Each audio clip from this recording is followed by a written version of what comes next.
Shalom, shalom, peuple de Dieu. C'est une grâce et un privilège pour moi de pouvoir donner mon témoignage aujourd'hui dans le cadre de l'émission du passé au présent.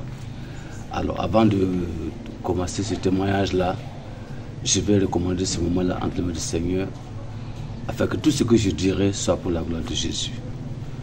Prions. Excellent Père, notre Dieu, notre roi, je me tiens devant toi, ô Saint Israël, pour annoncer ce témoignage, Seigneur Jésus, pour la gloire de ton seul nom. Excellent Père, Seigneur, je prie que tu prennes le contrôle de ma bouche. Père, contrôle tout mon être entier, Seigneur. Tout ce que je dirai, Père, soit pour édifier quelqu'un, pour fortifier quelqu'un. Oui, Seigneur, pour glorifier ton seul nom. Je te dis merci parce que tu es fidèle, Seigneur. Je couvre ce moment par le sang de l'agneau de Dieu et que ta grâce nous accompagne. Bénis ces instants, bénis tous ceux qui vont l'écouter pour ta seule gloire, Père éternel. Merci pour ta fidélité et ta bonté. Au nom de Jésus, j'ai prié. Amen. Shalom, shalom. Comme c'est une grâce pour moi vraiment de pouvoir parler aujourd'hui. Et je suis à l'état civil, on m'appelle Wedago Amadé. C'est le nom que mon père m'a donné. Et sinon, dans le Seigneur Jésus-Christ, il m'a donné notre nom, c'est Abraham. Et je suis pasteur de l'église Jésus revient de Kaya. Alors, pour commencer mon témoignage d'abord, je suis né en 1958. Le 2 mai précisément, 1958, ça me fait 65 ans aujourd'hui. Je suis né au niveau de la région nord de Burkina Faso, dans une ville nommée Waïguia. Et ma famille était musulmane. Hein. Comme vous savez, au nord, c'est les musulmans en majorité. Mon père avait 4 femmes, 19 enfants. Et je suis le premier garçon de la famille. Donc, j'ai suivi mon père parce qu'il était un agent de santé. Et comme il était en étude de la fonction publique, on l'avait envoyé dans beaucoup de villes. C'est ainsi que j'ai suivi mon père pour faire l'école primaire. Jusqu'à un moment donné, je l'ai quitté pour aller au collège. Parce que là où il était, il n'y avait pas un collège où on pouvait continuer les études. Alors, j'ai fait mes études dans un collège étatique, l'internat. Et j'ai fini l'école également à Ouagadougou en classe de seconde. Alors, il faut dire qu'au niveau de la religion musulmane, c'est vrai que c'est une famille musulmane, mais bon, c'est des religions. En fait, on ne pratique pas la religion. Je ne suis pas pratiquant, sauf au fait de Tabaski, de Ramadan. Bon, quelquefois, s'il y a le jeûne, je fais, et puis bon, ça s'arrête là. Sinon, je n'étais pas un pratiquant en tant que tel, donc, et je ne croyais même pas de toute façon. Alors, quand j'ai fini, j'ai fait la seconde, mon père était à la retraite. La situation était difficile pour lui, parce que pour un infirmier, avec 4 femmes et 19 enfants à s'occuper, il y avait des enfants qui étaient à l'école, c'était pas facile.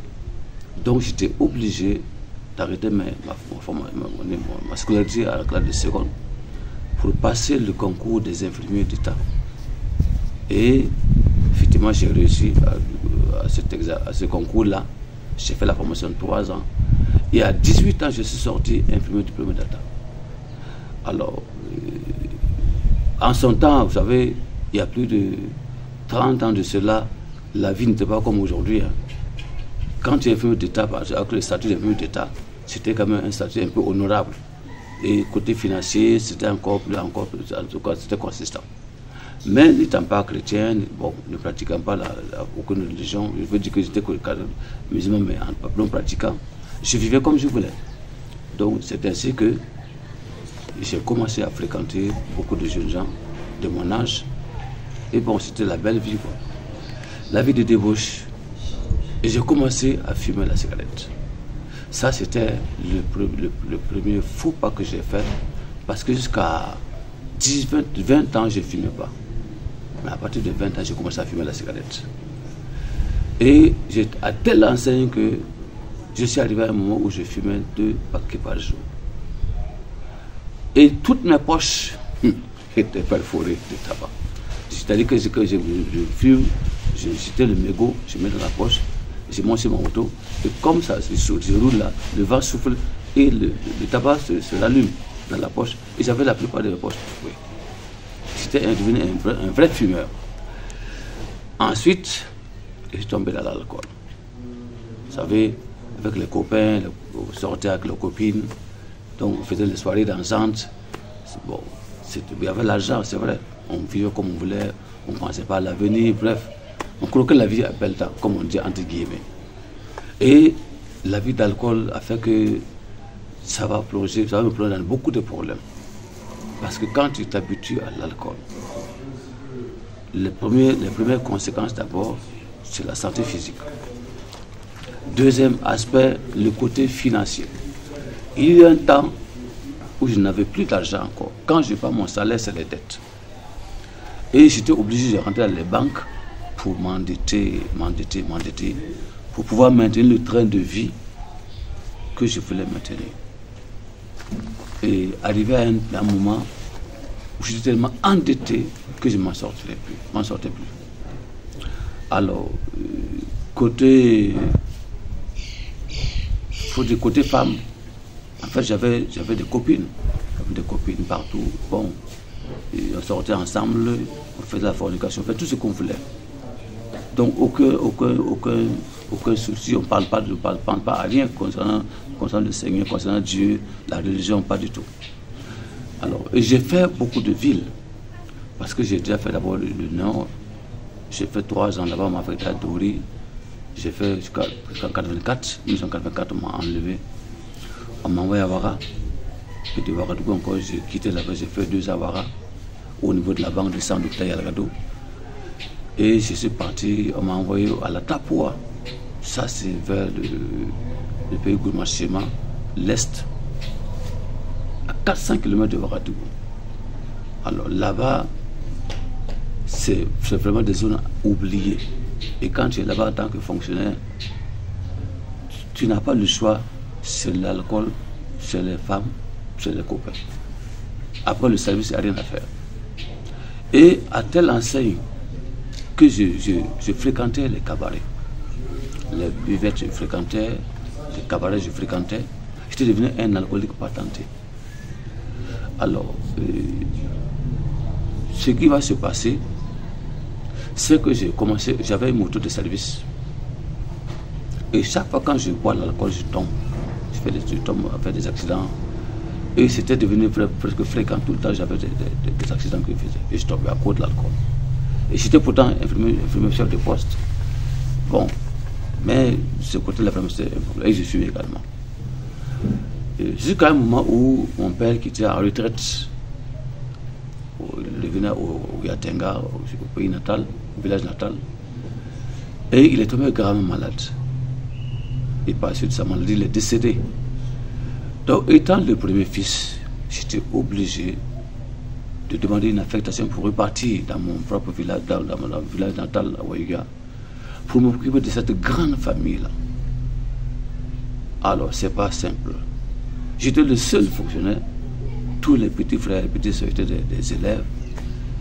Bref, aucune femme n'avait un emploi. Donc, les mamans, je veux dire, ils avaient ce fardeau-là sur la tête. Ça n'a pas été facile, ça m'a enfoncé plus. Alors, quand je prends de l'alcoolisme, je parlais de la bière locale, la bière, je suis rentré dans les liqueurs fortes. Tout simplement pour noyer encore plus les fardeaux. Mais c'est pour dire que c'est un esprit qui est dans l'alcoolisme. Et quand ça vous saisit, si Dieu ne vous délivre pas, c'est compliqué. Et votre avenir est compliqué. Donc, je me suis enfoncé dans l'alcoolisme et le tabagisme. À telle enseigne que j'ai même vendu ma moto. Et je marchais à pied. C'est pas simple, je marchais à pied. Et la vie était devenue difficile parce que d'abord j'étais endetté avec les banques. Ensuite, l'alcool est là, il faut fumer tout le temps. Même s'il faut prendre un crédit, il faut fumer. L'alcool, la même chose. Et ça fait qu'à un moment donné, c'était très difficile pour moi. Bon, c'est là, je suis parti en famille, c'est vrai, c'est une famille musulmane, mais ça ne m'a pas aidé. Parce que la religion, ça ne m'a pas aidé du tout. Bon, je vais de temps en temps à la mosquée, de temps en temps aller prier, ça s'arrête là. Jusqu'à un moment donné, on m'a envoyé dans une ville. J'ai demandé à partir parce que je ne tenais plus. C'était vraiment très difficile, je ne tenais plus. J'ai demandé à quitter. Je suis parti dans d'autres provinces, voisines du Yatenga. J'ai fait 4 ans là-bas. Là-bas, c'est encore pire. Puisque c'est l'alcoolisme, le tabagisme, quand ça vous saisit là, il faut Dieu vous délivrer. Alors, ça a continué, c'était pire encore. Et à un moment donné, je suis tombé malade. Et ça freinait un peu l'alcoolisme. Mais quand je vois la santé, je le trouve de plus belle. Mais vous voyez, Dieu dit dans Jérémie qu'avant que tu naisses, je te connaissais. Je vous dis clairement que dans cette situation d'alcoolisme-là, d'abord je n'étudiais plus. Je ne pouvais pas étudier encore, lire des documents pour me cultiver, je ne pouvais plus. Voilà. Et c'est dans ça que Dieu m'a donné l'envie de faire un concours professionnel pour aller plus loin. Bon, je ne croyais pas du tout, hein. J'ai fait le concours, j'ai composé, c'était vraiment coincé, c'était vraiment corsé. Mais par la grâce de Dieu, j'ai réussi. Et dans la spécialisation que j'ai faite là, pour les 5 personnes de Burkina Faso, j'étais admis. Et c'est ainsi que je me suis retrouvé à Ouagadougou. À Ouagadougou, vous savez, c'est une grande ville. Hein. C'est une ville où c'est chacun pour soi, Dieu pour tous. Alors, n'ayant pas d'argent, n'ayant pas de moto, avec des dettes en pagaille, puisque quand vous rentrez dans les banques là, c'est terrible. Vous voyez, au niveau des banques là, il y a des banques qui vous donnent de l'argent, plutôt du matériel. Et vous revendez ça pour avoir de l'argent liquide. C'est vraiment un piège. Et à telle enseigne que, à la fin du mois, tu te retrouves le compte en rouge, parce que la banque a tout pris. C'était pas simple. Je marchais à pied de mon logeur, qui était un frère qui était à moi, pour aller à l'hôpital Yalagado pour faire la formation. Je vais à l'école de santé à la formation à pied. Je vais dans le lieu de stage à pied. Et j'ai fait ainsi pendant 2 ans. Et pendant ces 2 ans-là, j'avais mon épouse qui était avec moi, qui était le latin qui est venu. Pendant mes 2 ans de formation, j'ai amené mon épouse à Ouagadougou là-bas. Et c'était pas simple, hein, parce que avec la situation financière, je ne m'en sortais pas du tout. Alors, la vie était vraiment très difficile. Et à cause de l'alcoolisme, là, c'est arrivé à un moment où je prenais de l'alcool frelaté, en train de frelater. Et dans ce frelaté-là, ça m'a créé beaucoup de problèmes de santé. J'ai échappé à beaucoup d'accidents. Et c'est la grâce de Dieu. Réellement, comme Dieu l'a dit dans Jérémie, là, Dieu nous connaissait avant que nous soyons nés. Et Dieu m'avait gardé réellement dans sa grâce. Je suis tombé malade à tel enseigne que je voulais prendre un prêt. De toute façon, j'étais dans l'angle de l'esclavage des prêts bancaires. Et quand je suis parti à la banque, celui qui m'a reçu, il m'a regardé bizarrement. Bon, tellement je suis devenu comme un malade ambulant. Il dit, mais quel est votre poids? Parce que moi j'avais 47 kilos. Il dit que ça là, c'est pas bon. Qui va demander un examen, un consultation avec le médecin l'assurance là, pour voir s'il peut m'accorder le prêt. Et quand le médecin m'a examiné, il m'a dit, ah, mon frère, tu as un problème de foie. Parce que pour de l'alcool là, j'avais un problème de foie. Et quand il a fait les examens, il dit que c'est pas très, c'est pas bon du tout. Donc la banque a refusé de me donner le prêt là, parce que ma situation de santé n'était pas bien. Et c'est dans cette situation là, c'était en 1995, fin décembre, en décembre 1995, il y avait une cellule de prière de chrétiens, de voisins qui étaient des chrétiens. Donc ma femme entendait chaque fois les gens prier là-bas et puis chanter des louanges. Donc elle est partie une fois là-bas. Et elle a commencé à suivre leur culte de prière et autres. Après, elle m'a suggéré de venir parce que ils peuvent m'aider. En tout cas, si je viens là-bas, on va m'aider. Alors, je suis parti comme ça de prêcher curieusement pour voir qu'est-ce qui se passe là-bas, qu'est-ce qu'ils disent là-bas. Parce que les chrétiens, je ne les connaissais pas du tout. Alors, quand je suis arrivé, on parlait de Jésus, la foi chrétienne, le salut, bref. J'ai commencé à fréquenter. Et à un moment donné, ils m'ont emmené à l'église une église pentecôtiste. Et c'est là-bas que je me suis converti. Mais je continuais à fumer et je continuais à boire. C'est-à-dire que je n'étais pas délivré. Alors, c'est en 96 maintenant que le Seigneur a fait une chose extraordinaire. Parce que je suis levé un jour, très tôt le matin, à 6 heures, je suis debout et je vais frapper à la porte devant des vendeurs de liqueurs. Ça y est, j'étais devenu un client régulier, un client matinal. Un jour, je suis parti au niveau du cabaret, de la vente de liqueur là. C'est une femme qui vendait ça. J'ai tapé la porte, elle est sortie. 6 heures, j'ai levé toute la cour pour avoir la liqueur. Tellement la dépendance, l'esclavage là. Donc, elle m'a servi la boisson fruitée. Quand j'ai pris la boisson, j'ai commencé à boire. J'avais les pieds tendus, j'étais assis, je regardais mes pieds. Tellement c'est devenu sec, je me suis dit, mais c'est là que j'ai commencé à prendre conscience que je suis en train de mourir à petit feu. À cause d'une boisson, d'abord qui te crée des problèmes, qui a fini tout ton argent, qui a fini ta dignité, et tu meurs à petit feu. Donc j'ai regardé mes pieds qui étaient tout blancs. Ces jours-là, j'étais tellement découragé. J'ai bu rapidement mes liqueurs et je suis rentré à la maison. Et après, j'ai décidé de chercher, comme j'ai commencé à prier, à partir de la prière, j'ai demandé aux chrétiens qui étaient dans la cellule là, de prier pour moi. Parce que ça ne va pas. J'ai exposé mon problème. Donc, ils ont prié de tout leur cœur. Ils m'ont dit de faire un jeûne. J'ai fait un jeûne de 1 jour, ils ont prié pour moi.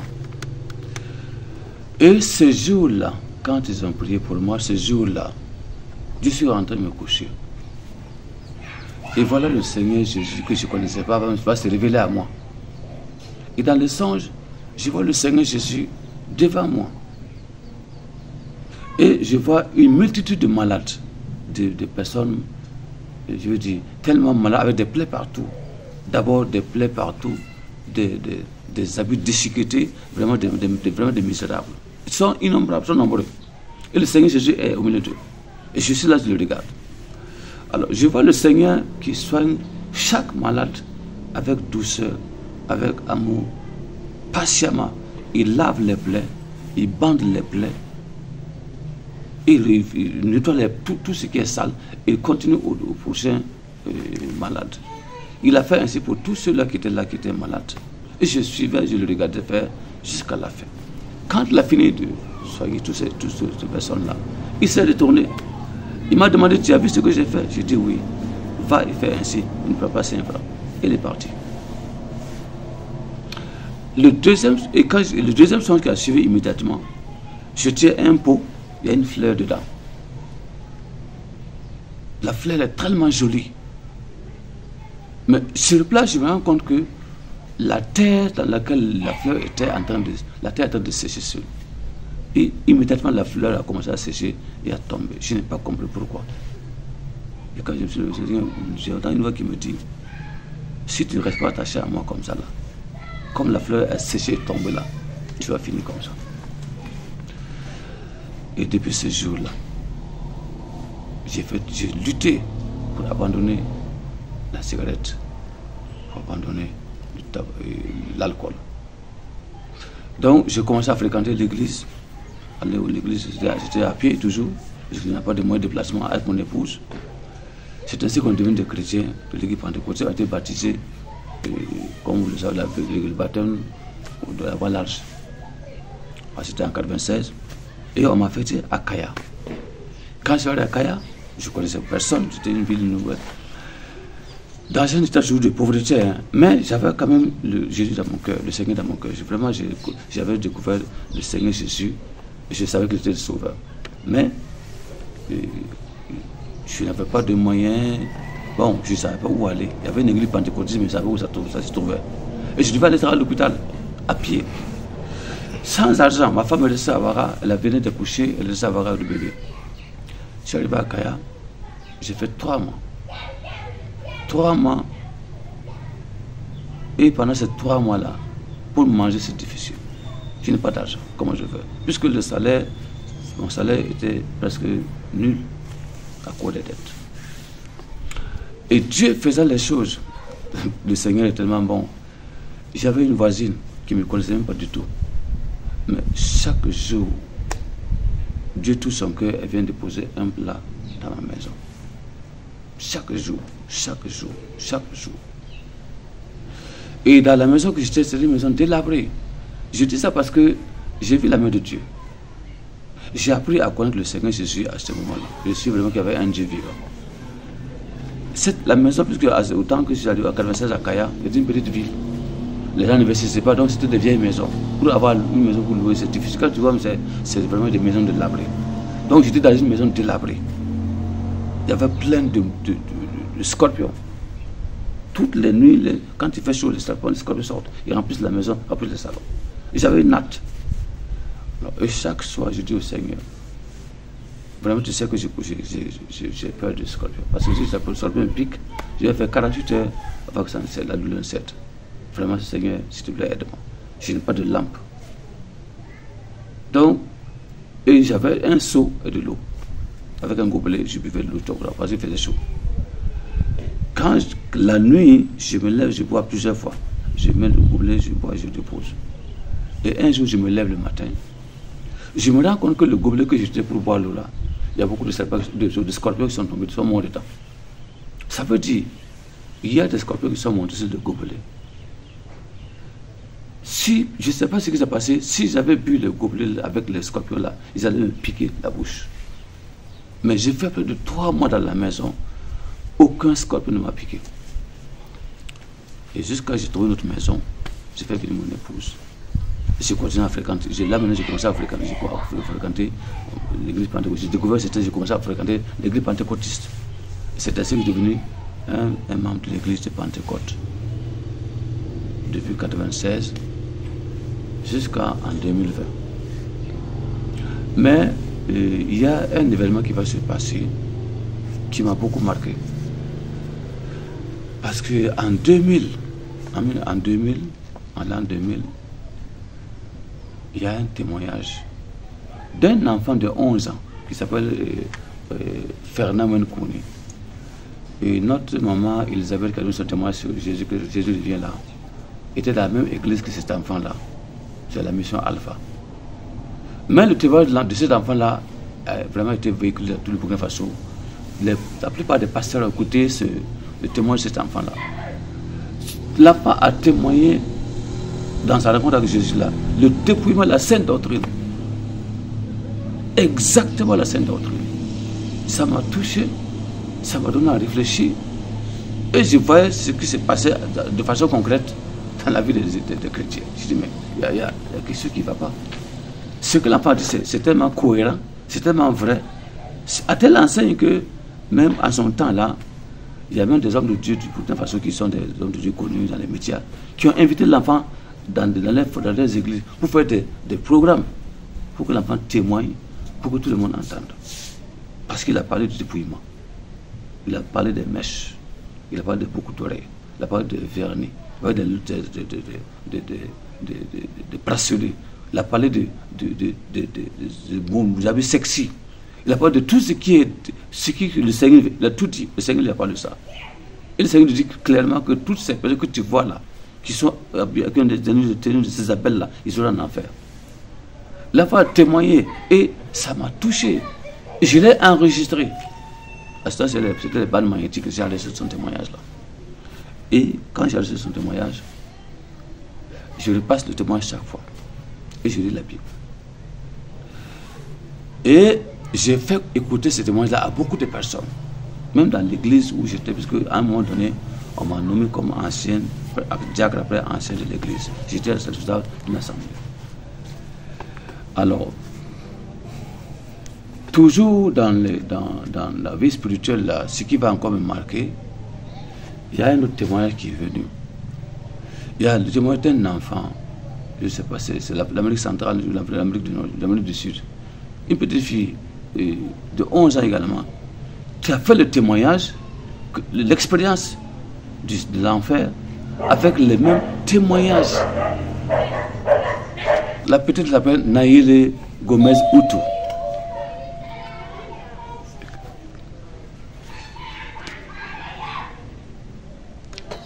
Le témoignage de cette petite-là concordait à ce que le petit Burkinabé Ferdinand avait dit. Donc, ça fait deux témoignages qui parlent de la sainte doctrine, qui parlent du dépouillement. Alors, moi, ça m'a conforté vraiment dans ce que j'ai commencé à comprendre un peu dans la Bible et dans cette doctrine, dans la parole de Dieu. Alors, j'ai commencé à partager cela avec les proches, les connaissances, les frères chrétiens dans l'église. Et j'ai commencé à enseigner petit à petit sur le dépouillement. Alors, c'est toujours dans cette lancée-là que j'ai tombé sur le témoignage d'un pasteur nigérian, nom de pasteur Sambo. Et le témoignage du pasteur Sambo, j'ai suivi ça plusieurs fois, j'ai répété, pour bien comprendre ce que le Seigneur lui a dit. Et je me suis rendu compte que la sainte doctrine là, en fait, on ne prêche pas dans les églises que nous connaissons, dans lesquelles nous fréquentons.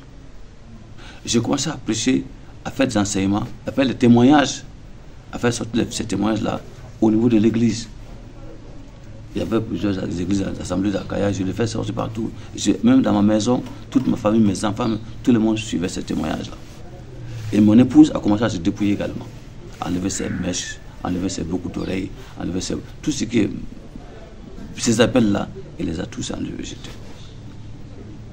Et on a continué ainsi. Mais, vous savez, la sainte doctrine, quand tu l'enseignes ou tu la prêches, dans les églises, la valage là, tu seras combattu.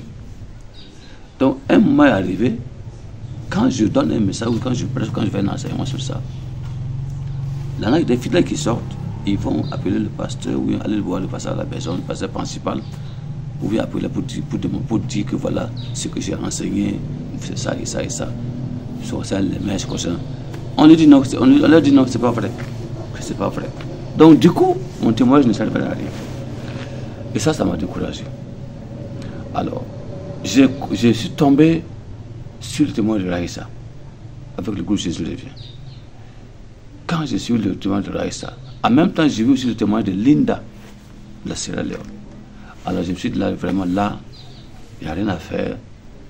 La sainte, notre salut, là, on ne l'a pas d'abord. Il faut la sainte doctrine. Sinon, on ne va pas s'en sortir. On ne sera pas sauvé. Et j'ai commencé à insister le plus fort. Et j'ai eu des problèmes. Vraiment, j'ai eu des problèmes parce qu'il y en a qui n'étaient pas d'accord. Voilà. Il y avait des responsables spirituels qui n'étaient pas d'accord. Bon, il y a beaucoup de gens qui n'étaient pas d'accord, surtout beaucoup de femmes. Bref, et on a commencé à critiquer, à parler de mes enseignements et à voir ça de mauvais œil au niveau des membres, au niveau de certains responsables. Alors, un jour, j'ai demandé au Seigneur, je dis, mais Seigneur, si c'est vraiment si ça vient de toi, tous ces témoignages, et ce que je suis en train de faire pour aider l'Église, parce que je me suis rendu compte que si l'Église ne fera pas la sainte doctrine là, les gens ne seront pas sauvés. Et c'est là le Seigneur me fait comprendre une chose, dans une vision, que je veux réussir, mais je vais payer le prix. Que tu réussiras, mais tu vas payer le prix de ça. Parce que tu vas payer le prix. Si tu n'as pas de problème. Donc, c'est ainsi. J'ai continué à enseigner la sainte doctrine et à suivre dans YouTube tous les témoins de Jésus revient. Ça m'a beaucoup édifié. Donc, je suivais tout ce qu'ils faisaient au niveau de YouTube, même ce qu'ils ont fait à côté avec la petite Déborah. Tout cela, j'ai pris, j'ai renseigné, j'ai partagé. J'ai fait des clés USB. Quand j'ai de l'argent, j'ai acheté des clés USB. J'ai fait les téléchargements. Et je donne aux gens pour qu'ils suivent, pour pouvoir suivre En fait, c'est une forme d'évangélisation pour les faire comprendre que la Sainte Doctrine, c'est vraiment la foi, c'est ce qu'il fallait. J'ai même adressé à beaucoup de pasteurs, je l'ai fait, à beaucoup de disciples, j'achète des clés USB, je fais des enregistrements et je leur remets ça. De façon gratuite pour les sensibiliser à être dans la Sainte Doctrine. Mais je ne connaissais pas toujours ce que c'est que la Sainte Doctrine. Mais en tout cas, le Seigneur m'a mis ça dans le cœur. Alors, c'est ainsi qu'un jour, Dieu faisant bien les choses, on m'a dit que Jésus, le groupe Jésus vient au Burkina Faso. Et ils vont venir à Kaya. Ça, c'était vraiment le déclic que j'attendais. Bien avant cela, avant que le groupe Jésus vienne à Kaya ici, le Seigneur m'a donné un songe. Dans ce songe-là, puisque j'étais le responsable ancien de l'église centrale de Pentecôte de Kaya, et un jour, le Seigneur me donnait un songe. Et là, j'ai comme c'était un message clair. Dans ce songe-là, je vois devant la cour de l'église là, tous les officiers de l'église qui sont là, avec le pasteur. Je sors du temple à la porte, je regarde les gens. Et en un moment, je vois un dromadaire qui vient rentrer seul à la porte là, du temple, il se couche. Et une fois me dit, va grimper sur le dromadaire là. Donc je vais grimper sur le dromadaire, devant tout le monde. Le dromadaire se lève avec moi et il sort avec moi de l'église. Facile la vision, je n'ai pas compris, j'ai la vision, mais je n'ai pas compris le sens. C'est bien plus tard que je me suis rendu compte qu'en fait, le Seigneur voulait m'enlever, me soulever, on te dit, une autre dimension spirituelle, mais je dois quitter l'église. Donc, c'est quand le groupe Jésus est venu, quand j'ai appelé la nouvelle avec notre sœur Sarah de Jésus, qui m'a donné l'information que le groupe Jésus vient à Kaya. Maintenant, comme c'est une sœur à moi, nous sommes du même village, elle a dit aussi à Kaya, c'est comme moi. Si vraiment je peux venir, on va ensemble et le recevoir, et pour évangéliser et proclamer la Sainte Doctrine au niveau de Kaya. C'est ainsi qu'ensemble, on s'est associé avec d'autres frères pour pouvoir les recevoir. Donc on s'est mobilisé avec des frères et des sœurs pour que le groupe Jésus revienne à Kaya. Donc on a fait la publicité, on a informé à droite à gauche, on a fait un communiqué. Et effectivement, quand le groupe Jésus est venu, c'était en fait c'est quelque chose de nouveau pour les gens, même pour les chrétiens de la ville. C'est quelque chose de nouveau. Ils n'ont jamais entendu parler de la Sainte Doctrine. Mais nous, moi qui étais déjà connecté à Internet, là, j'ai compris ce que ça veut dire. Et c'est ainsi que vraiment on a participé au nombre de jours qu'ils ont fait ici, ou leur séjour à Kaya ici. C'était une bénédiction pour nous. Et l'église a été installée. C'est ainsi que le groupe Jésus, les hommes de Dieu, avant de partir, ont consacré des serviteurs de Dieu. Un apôtre, un pasteur, un évangéliste et puis un prophète. Alors, et on a commencé, quand ils sont partis, on a commencé à se mobiliser, à se regrouper ensemble pour prier. Mais ça n'a pas été facile parce que tout de suite, la persécution a commencé. Oui, la persécution a commencé parce que les églises là-bas, là, je ne voulais pas entendre ça. Et surtout nos églises là où nous sommes sortis. Et à telle enseigne que ceux-là qui avaient cru au début, il y avait beaucoup de femmes, il y avait des jeunes filles, il y avait d'autres églises qui sont venues, de toutes les donations, mais tous sont repartis à cause de la persécution. Alors, moi, à mon niveau, tous mes enfants, j'ai 7 enfants, 4 qui sont mariés et les 3 qui sont à l'école. Mais tous sont à l'église de Pentecôte, aujourd'hui les 4 sont dans l'église pentecôtiste, là-bas ils sont rentrés, comme c'était l'église initiale à laquelle ils sont rentrés. Maintenant, les enfants là, je ne sais pas ce qui se passe, les enfants sont venus faire une délégation, ils sont venus ensemble à Kaya. Parce qu'ils ne voulaient pas que je sois dans la Sainte Doctrine, pour me dire d'arrêter ça. Parce qu'ils ne voulaient pas du tout la Sainte Doctrine. Mais j'ai compris qu'en fait, derrière les enfants là, il y a des gens qui nous ont poussés à venir s'opposer à moi par rapport à cette doctrine. Même au niveau de l'église, j'ai eu des problèmes, j'ai eu beaucoup de persécutions, j'ai eu tellement de choses imaginables. On m'a convaincu même à Ouagadougou, par le collège des pasteurs, c'est la question de... Bon, bref, même à Kaya, c'est la même chose. Alors, on nous apprenait comme une secte, que non, nous sommes dans une secte, c'est des gens qui viennent du Bénin, c'est le vaudou. Et ça démoralisait beaucoup de gens. Donc, au début, on était nombreux, mais à la fin, c'était devenu une petite poignée de personnes qui sont restées fidèles. À cause du dénigrement, à cause de la persécution.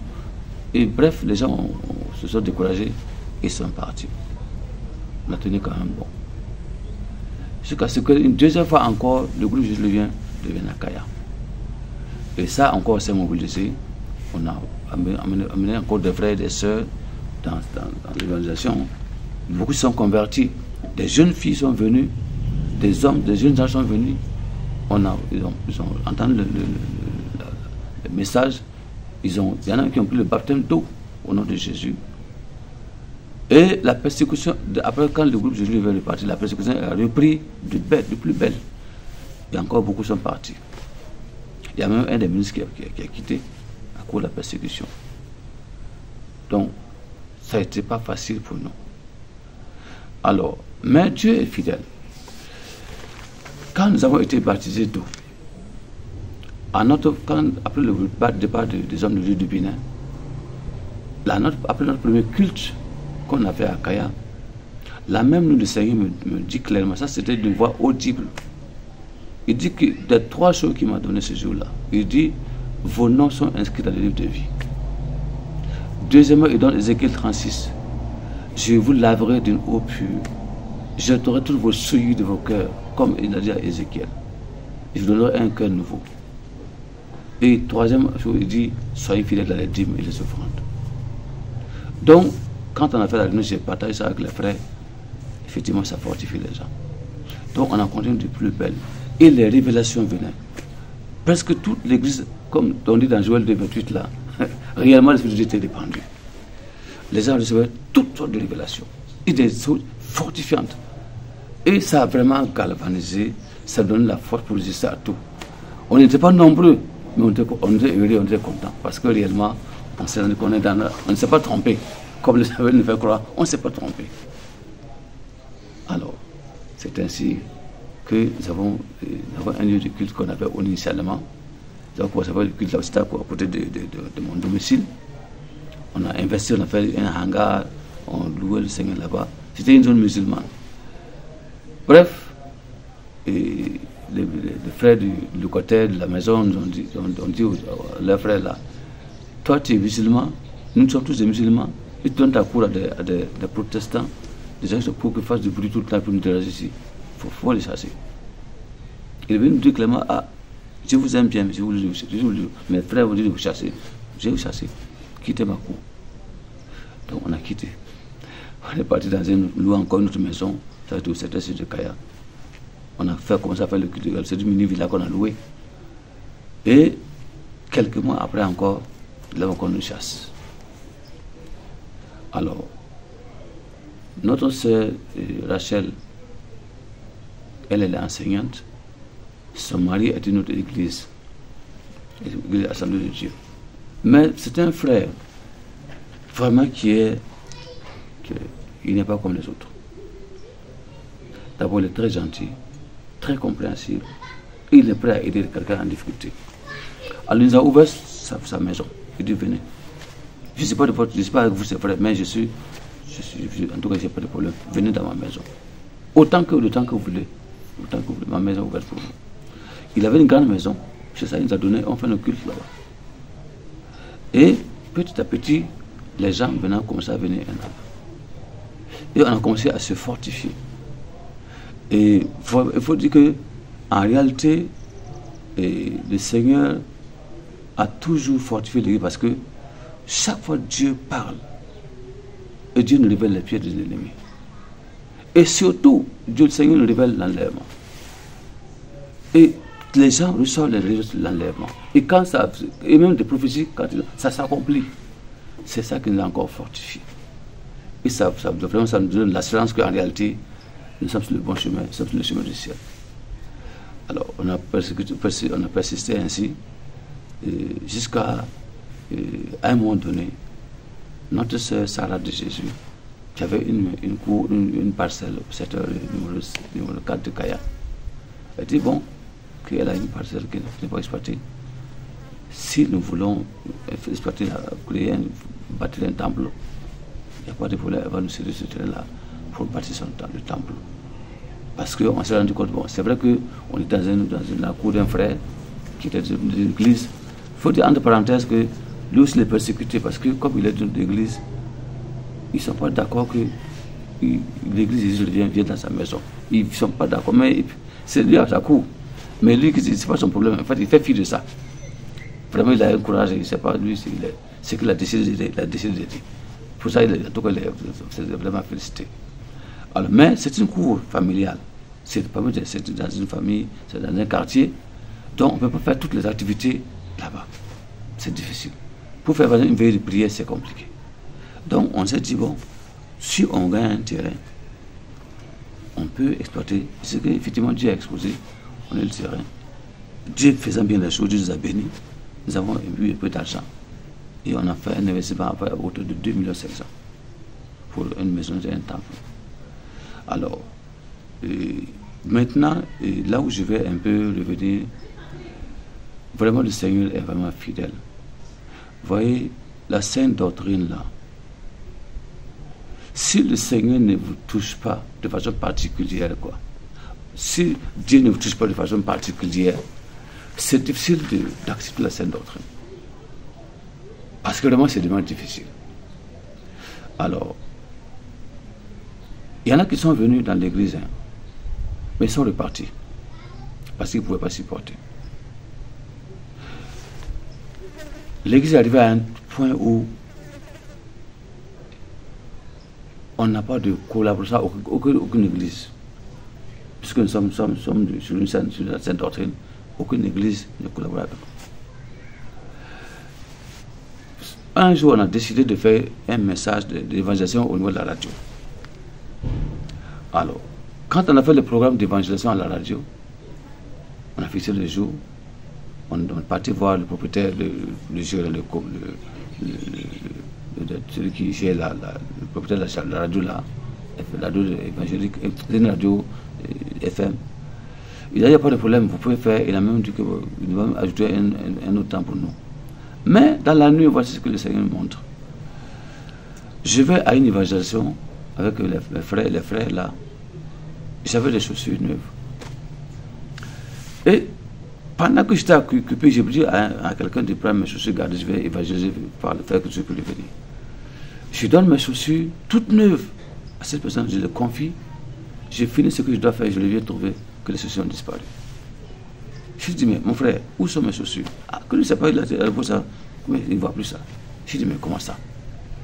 Tu ne peux pas faire disparaître mes chaussures comme ça. C'était un message plutôt, et je n'ai pas compris. En fait, c'était un message, un avertissement que le Seigneur donnait.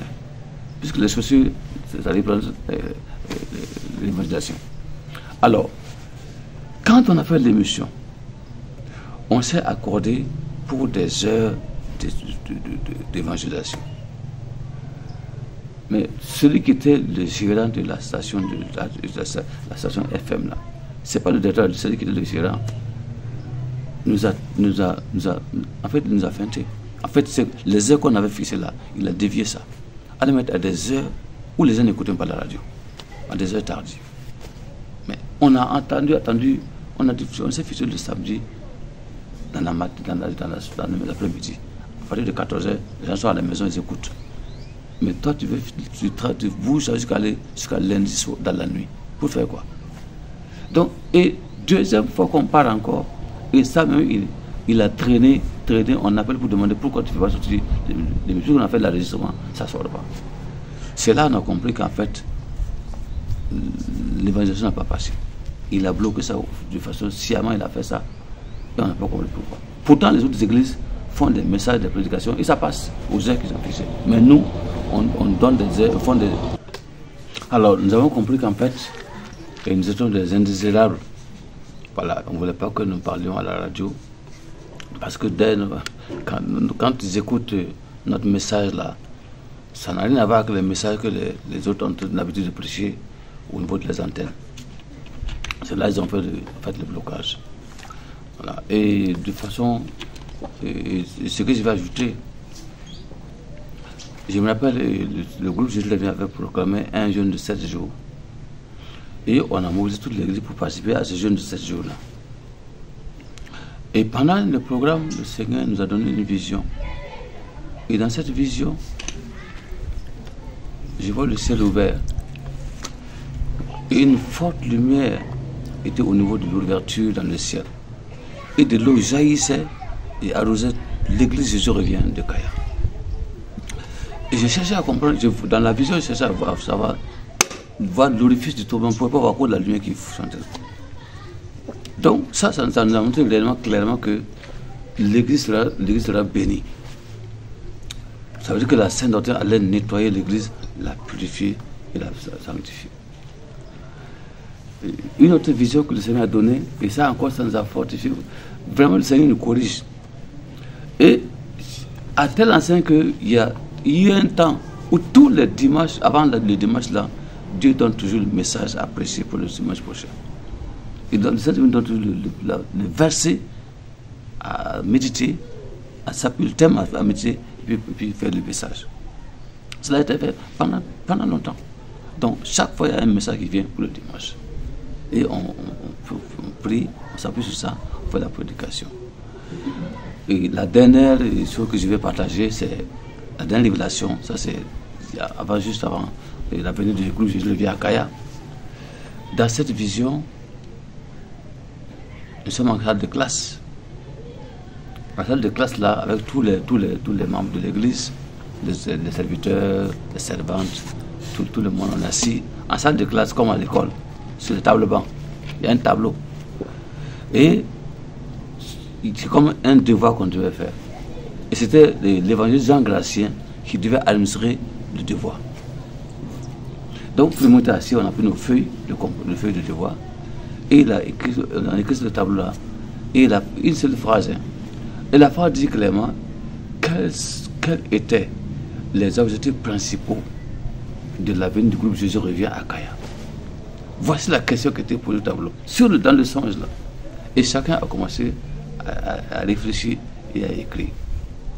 À la fin, quand on a fini d'écrire, il a ramassé les feuilles, il a corrigé. Mais je vous dis que personne n'a eu la moyenne. Donc ça veut dire qu'il y avait un problème. Et j'ai partagé aux autres. Autre chose, vraiment le Seigneur est bon, hein, autre chose que le Seigneur nous a montré. Et ça, j'ai exhorté les églises par rapport à cela. Et autre chose, deux autres songes qui se sont suivis. Le premier songe, c'est également une classe d'école, une classe d'écoliers. Nous sommes assis, chacun avec son table banc, chacun avec son cahier et son bic et son bic. Et on était au tableau. Chacun devait écrire au tableau, comme également à l'école. Et juste après, la deuxième vision qui va suivre, nous sommes devant une autre église, des pasteurs que nous ne connaissons pas, d'une autre église, avec leurs fidèles. Ils sont assis, alignés, les fidèles sont couchés devant eux sur le ventre. Et les pasteurs de ce que nous ne connaissons pas là tiennent des verges, des bâtons qui frappent les membres là.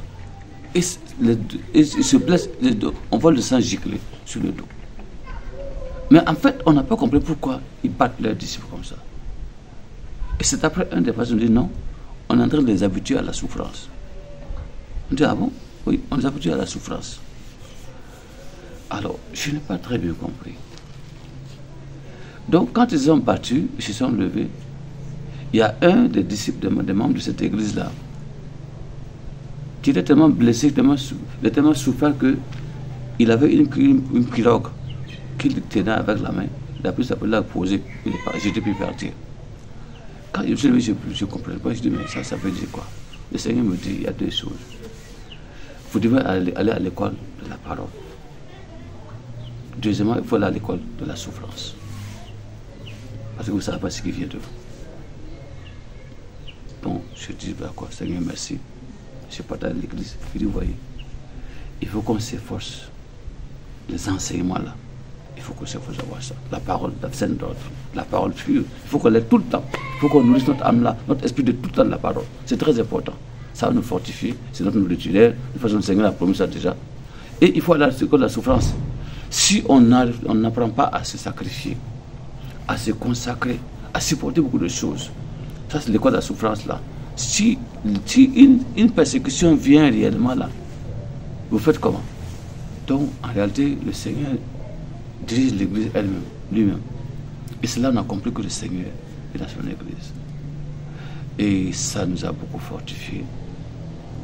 Et vraiment, c'est vrai qu'il n'y a pas beaucoup de gens, les membres ne sont pas nombreux, mais c'est des gens qui sont attachés à la sainte parole. Et Dieu a fait des grandes choses.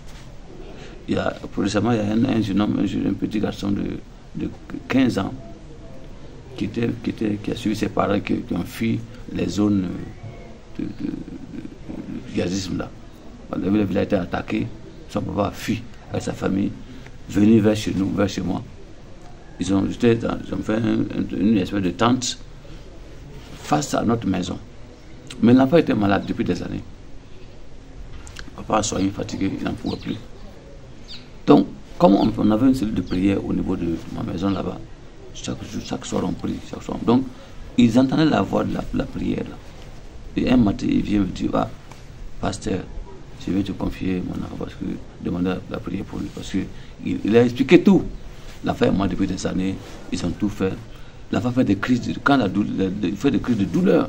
Quand le vent se lève là, l'enfant crie. Lui, il est au lieu de fuir. Parce qu'il a crie la lutte. Il ne sait pas comment faire, il est désemparé. Et c'est depuis des années.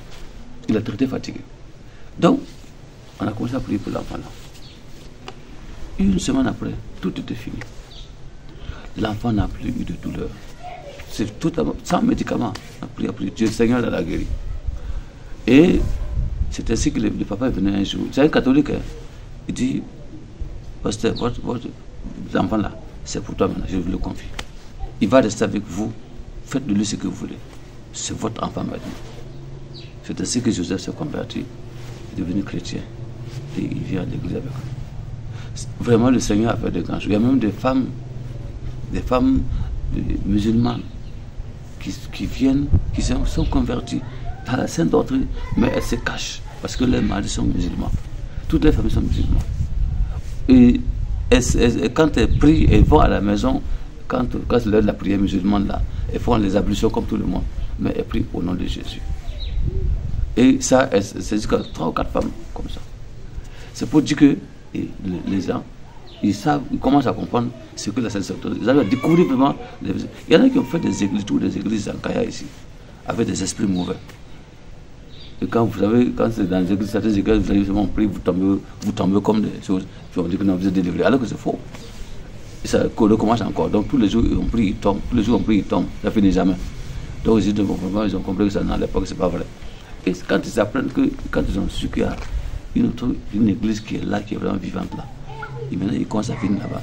Et on leur parle de l'évangile et on prie pour eux. Et c'est ainsi que beaucoup se sont convertis. La guérison, ils se sont convertis. Les libérés, ils se sont convertis. Mais comme c'est des femmes, dans des familles musulmanes, les maris sont musulmans, alors c'est pas, pour se révéler comme ça, se dévoiler comme ça, c'est pas assez simple. Elle dit d'avoir des difficultés.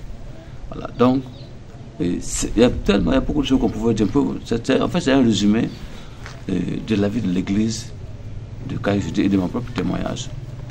Parce que dans Dieu faisant bien les choses aujourd'hui, dans la Sainte Doctrine, j'ai il y a mon frère qui est dedans, avec son épouse. J'ai 3 sœurs qui sont dedans.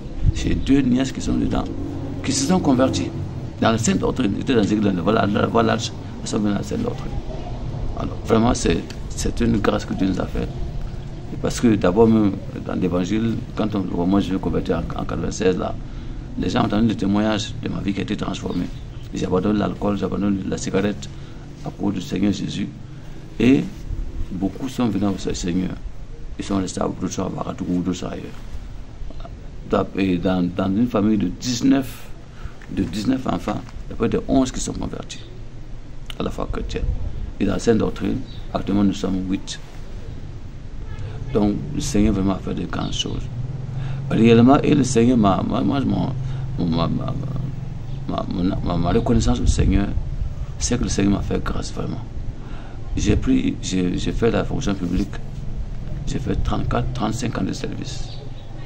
J'ai eu ma retraite en 2018. Et aujourd'hui, j'ai 65 ans. J'écris, je lis sans faire correcteur. Enfin, sans faire correcteur. Ça, c'est la grâce du Seigneur. J'ai demandé au Seigneur, puisque dans la Bible, il est écrit dans la Genèse, là, dans Exode plutôt, on dit Moïse a vieilli avec 90 ans. Et à 90 ans, Moïse voyait, sa vision n'a pas baissé. J'ai dit, ah non, j'ai dit au Seigneur, il n'a pas changé. Si Moïse avait 90 ans, il voyait clair, il pouvait voir, sa vision n'a pas baissé, Seigneur, il ne suffit pas de porter de verre correcteur. Donc, et jusqu'à aujourd'hui, j'écris, je lis sans verre correcteur, à 65 ans. Donc, c'est une grâce. Pour dire que le Seigneur, Dieu est fidèle. Et il fait de grandes choses pour nous. Et je ne peux qu'encourager les gens vraiment à vivre la Sainte Doctrine. Parce que moi, j'ai vu la Sainte Doctrine. Je sais ce que c'est que la Sainte Doctrine. J'ai fait la différence entre ce que la voie l'Aja et ce que la Sainte Doctrine. Vous savez, il y a un témoin que je n'aime pas tellement donner, mais c'est un témoin qui est édifiant, mais qui est douloureux. Ce témoin, c'est quoi? En fait, le Seigneur m'a amené un esprit au niveau de l'enfer. Et ça m'a surpris ce jour-là, parce que ce jour, dans mon sommeil, je me suis retrouvé en enfer. Je me suis retrouvé en enfer. Et ce que j'ai vu là-bas, c'est terrible. Hein. D'abord, j'ai vu, on m'a montré, des démons, hein, sont là, des démons avec des instruments de torture. Ils ont installé beaucoup de gens, ils sont en train de torturer. Maintenant, j'ai reconnu une sœur là-bas, une sœur en Christ, que j'ai beaucoup soutenue pendant des années. Elle était une femme qui avait des problèmes matrimoniaux, des problèmes de famille, et elle a même été persécutée par une église, par l'église en question dans laquelle j'étais. Donc je l'ai vraiment soutenue. Mais ce qui m'a fait mal, c'est que je l'ai retrouvée en enfer là-bas. Pourquoi? À cause de l'amertume. Elle n'a jamais pardonné le mal qu'on lui a fait à l'église. Elle a fait un grand mal, et moi je sais ce que c'est. Et j'ai vu, il y a un démon qui vient avec des instruments, montrer comment, des gens que je n'ai jamais vus, hein, montrer comment on torture les gens. J'ai dit, moi j'ai eu peur. Donc j'ai passé mon temps à regarder les gens qu'on torture, rien que des chrétiens, au niveau des salles de torture. Le sang s'est arrêté, je me suis levé. Mais j'ai fait une semaine, je ne pouvais pas, il n'y a pas de la joie. Et j'ai partagé ton témoignage à vos frères. J'ai dit, bon, vous voyez, battez-vous, comme Paul le dit là. Paul a dit quoi? Travaillez à votre salut avec un tremblement. Il ne faut pas dire dans la Sainte Doctrine, tu ne travailles pas, ce n'est pas vrai. Il faut t'efforcer. C'est dans la Sainte Doctrine réellement. En vérité. Voilà. C'est très important. Et ça, ces révélations-là ont aidé à fortifier les gens, à fortifier leur foi. Et ça, c'est une grâce que le Seigneur nous a faite. C'est pour dire qu'à Kaye, c'est vraiment, le Seigneur nous a accompagnés. Mon témoignage est que vraiment, notre Seigneur est fidèle.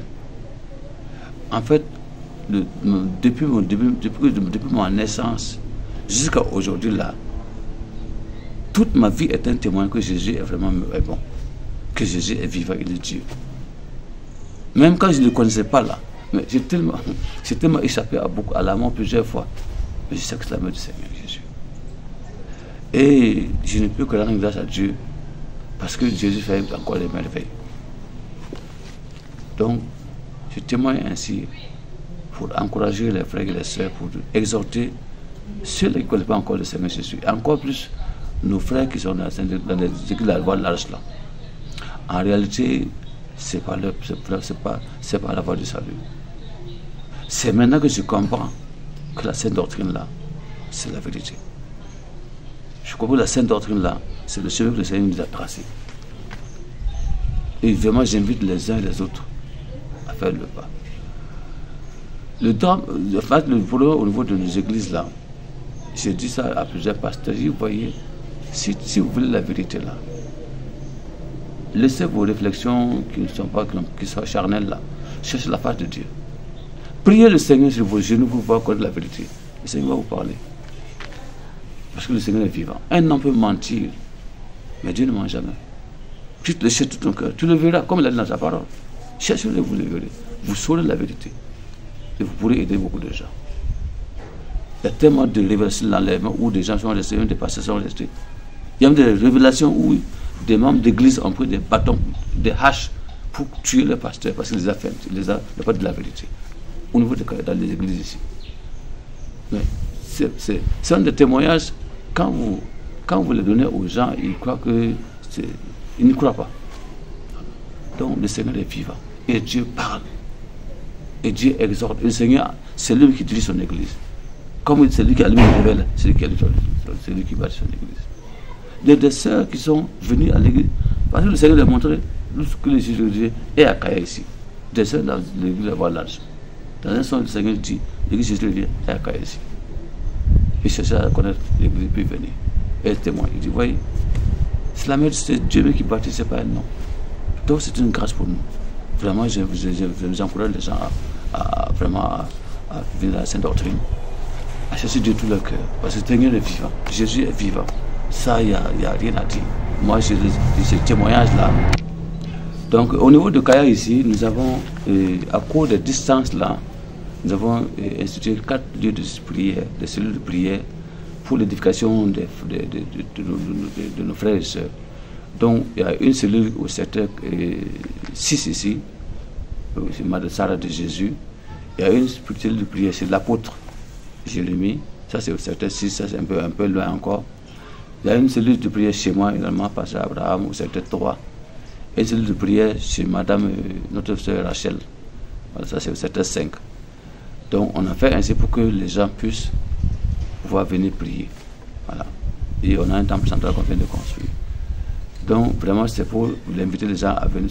On a le numéro de contact, 70 72 70 48, ou bien 78 40 95 46. C'est un des numéros que vous pouvez contacter et on va vous orienter. Voilà. Vraiment, c'est vraiment avec une grande joie. C'est avec une grande joie que je rends grâce, que je dis merci au Seigneur Jésus pour tout ce qu'il fait. Parce que le Seigneur fait des grandes choses. Et des grandes choses encore, il fera. Et l'œuvre n'est pas encore, ce n'est que le début d'abord. On va progresser, on va faire des exploits pour le Seigneur Jésus. On ne restera pas seulement à Kaya, on va sortir hors de Kaya. C'est pas la grâce de Dieu. Donc notre Seigneur va faire des grandes choses. Selon les promesses qu'il a données là, il va les accomplir. Voilà, donc j'invite les uns et les autres à venir, à quitter les frères musulmans. Moi j'étais musulman comme vous. Ma famille, toute ma famille où il y a Tenga, c'est des musulmans. Mais en réalité, ils ne sont pas sauvés. Quand je vois mes congénères de la même génération que moi là, beaucoup sont morts. Beaucoup sont morts. Mais pourtant, moi je peux taper une année, en dehors du palais, je n'ai pas de problème de santé. Depuis des années, je n'ai pas de problème de santé. Donc, le Seigneur est vivant. Et en plus de cela, je sais que je le salue. Donc vraiment, j'invite les frères musulmans, tous ceux qui connaissent le Seigneur, je leur venir. Vous voyez, Jésus est le seul chemin, il n'y en a pas d'autre. Il n'y a pas d'autre solution, il n'y a pas d'autre Dieu, c'est lui seul. C'est lui seul qui est le seul de vrai Dieu. Et c'est pour cela que je vous tous à venir à lui, de tout votre cœur. Il va vous recevoir. Ses bras sont ouverts pour vous accueillir. Voilà. Et que Dieu vous accompagne, vous fortifie. Et qu'à travers ce témoignage-là, le Seigneur vous parle lui-même. Que Jésus se révèle à vous, pour que vous sachiez qu'il est vivant. Et que ce que nous racontons là, ce que nous disons comme témoignage là, ça vient de lui, c'est lui qui l'a permis, pour sa gloire, pour que les gens le connaissent réellement. Voilà. Donc, je vous remercie vraiment de m'avoir écouté. Et vraiment, le Seigneur m'a fait grâce d'être un serviteur de Dieu aujourd'hui. Et je le sais vraiment de tout mon cœur. Parce que vraiment, il est notre raison de vivre. Voilà. Je vous remercie. Et on va prier avant de terminer. Excellent Père, notre Dieu, notre roi, je te rends grâce au Père éternel pour ta fidélité et ta bonté. Merci mon Dieu, mon roi, pour ce témoignage, Père.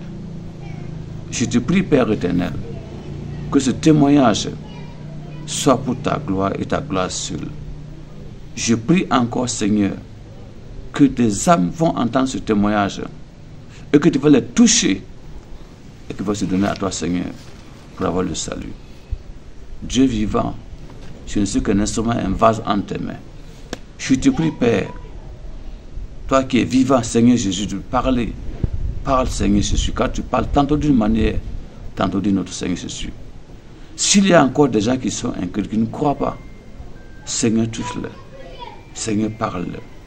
Parce que tu es le Dieu de toute chair, le Dieu de tout âme, tout esprit, Seigneur. Ton désir est que tout soit sauvé et qu'il parvienne à la connaissance de la vérité. Dieu de nos pères, tu es vraiment fidèle, tu es vivant. Tu es le véritable, tu es le Dieu véritable. Seigneur Jésus, merci pour ta fidélité. Merci parce que tu nous as accordé cette grâce, Père, de pouvoir témoigner pour ta seule gloire. Béni sois-tu, Père éternel, toi qui règnes jamais. Bénis tous ceux qui vont écouter ce témoignage, Seigneur, et que ta grâce les accompagne dans le glorieux et puissant nom de Jésus-Christ de Nazareth. Amen. Amen.